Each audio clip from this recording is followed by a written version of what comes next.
పెట్టే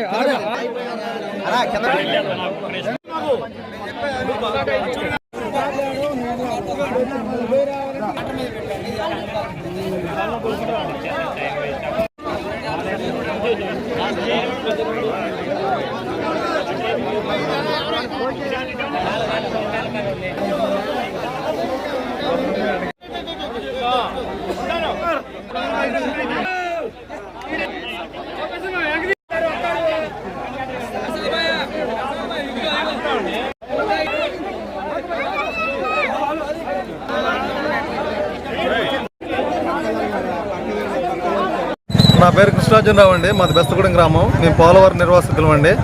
మాకు 15వ తారీఖు బ్లడ్ వచ్చిందండి. జూలై 15 నుంచి బ్లడ్ వస్తే ఇప్పటి వరకు ఎంఆర్ఓ గారు రాలేదు, ఎవరు రాలేదు. మాకు ఒకలా వచ్చినా మాకు 3 టమాటాలు, 6 పచ్చిమిరపకాయలు, 2 ఉల్లిగడ్డలు ఇచ్చారండి. అంతే తప్ప ఎక్కడో దెందులూరు నుంచి చింతమనేని ప్రభాకర్ గారు వచ్చి కావాల్సినన్ని కూరగాయలు ఇచ్చారు. కూరగాయలు అంటే 2, 3 కాదు, ఆయన 5-6 కేజీలు కూరగాయలు, ఉల్లిపాయలు, టమాటాలు, పచ్చిమిరపకాయలు, ఇంకా ఆలుగడ్డలు, ములక్కాయలు అవన్నీ చింతమనేని ప్రభాకర్ గారు సప్లై చేశారు. ఆయన మా నియోజకవర్గం కాదు, మా నియోజకవర్గం ఎమ్మెల్యే కూడా కాదు. మా నియోజకవర్గం ఎమ్మెల్యే కూడా మా దగ్గరికి రాలేదు, ఏంటని పరామర్శించలేదు. ఇంకా పొద్దున్నే పాలు ఇచ్చారు. పొద్దున్నే ఒక్కొక్క ఫ్యామిలీకి 1/2 లీటరు, 2 ఫ్యామిలీలు ఉంటే లీటరు ఇచ్చారు. చాలా అద్భుతంగా చూసుకున్నారండి చింతమనేని ప్రభాకర్ గారు. ఆయన గురించి ఎంత చెప్పినా తక్కువే.